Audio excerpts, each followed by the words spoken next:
Hola chicos, bienvenidos una vez más a nuestra asignatura Optimización de Operaciones, la semana número 6 chicos, y para esta semana continuamos aún con el conocimiento de todo lo que es la planeación estratégica. Esta vez lo vamos a enfocar en todas las capacidades, ¿cierto? Hablaremos de unos conceptos, unos ejemplos y por último, pues unas pequeñas conclusiones. Dentro de esa medición de la capacidad, pues hablaremos de lo que es la competencia, los proveedores, el mercado, la subcontratación y el entorno socioeconómico. Todo eso son factores externos.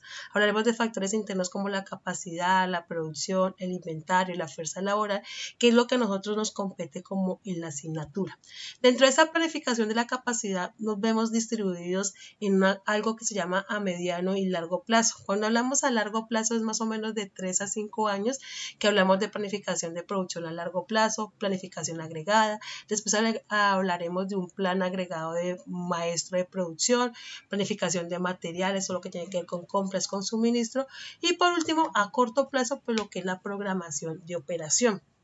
Dentro de eso, pues vamos a hablar de qué es la capacidad, porque es importante la capacidad, ¿cierto? Tengo que tener claro qué necesito yo, qué voy a producir y dependiendo de eso que voy a producir, pues tengo que tener en cuenta unos factores muy importantes como la mano de obra, el producto, la maquinaria, las instalaciones, entonces por eso vamos a hablar hoy de capacidad.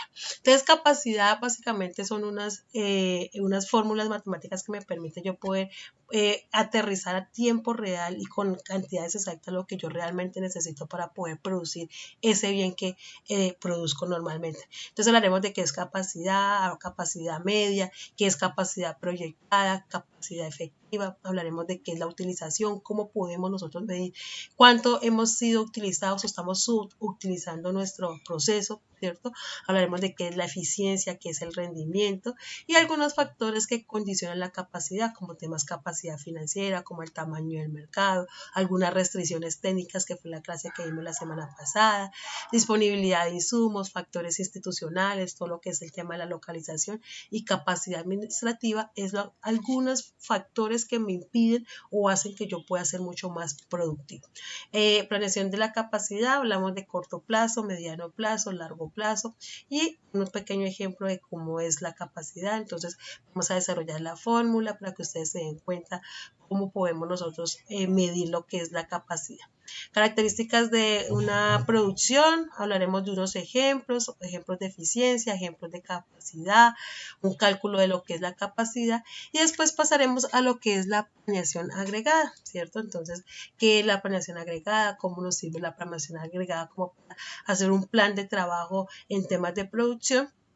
Me sirve también para lo que es las estrategias. Tenemos dos tipos de estrategia en lo que es la planeación agregada. Entonces hablaremos de estrategia de nivelación, estrategia mixta, estrategia de casa y explicaremos cada una de ellas con sus diferentes alternativas para poder sacar adelante lo que es nuestro proceso de la producción. Hablaremos de unos costos que son supremamente importantes dentro de lo que es el proceso de producción. Entonces hablaremos de costos de fijos, costos variables, costos de contratar, costos de despedir. Todo eso hace parte o se suma al valor final que le ponemos a nuestro producto que nosotros producimos, ¿cierto? Entonces hay que tener en cuenta todo lo que son los costos, porque al final ese costo es el que me va a permitir saber qué precio va a tener mi producto final cuando llegue a ese mercado. Entonces es importante que desde la gerencia de la parte productiva que van a hacer ustedes, pues sepamos todo esto para poder tener un mayor rango de ganancia en nuestro proceso productivo. Hablaremos de cómo se prepara un plan aceptable, más o menos así se ve un plan agregado de producción y llegaremos a nuestras pequeñas conclusiones. Entonces los veo esta semana chicos con muy buena actitud, con ganas de seguir aprendiendo en nuestra clase de optimización de operaciones. Chao, chao.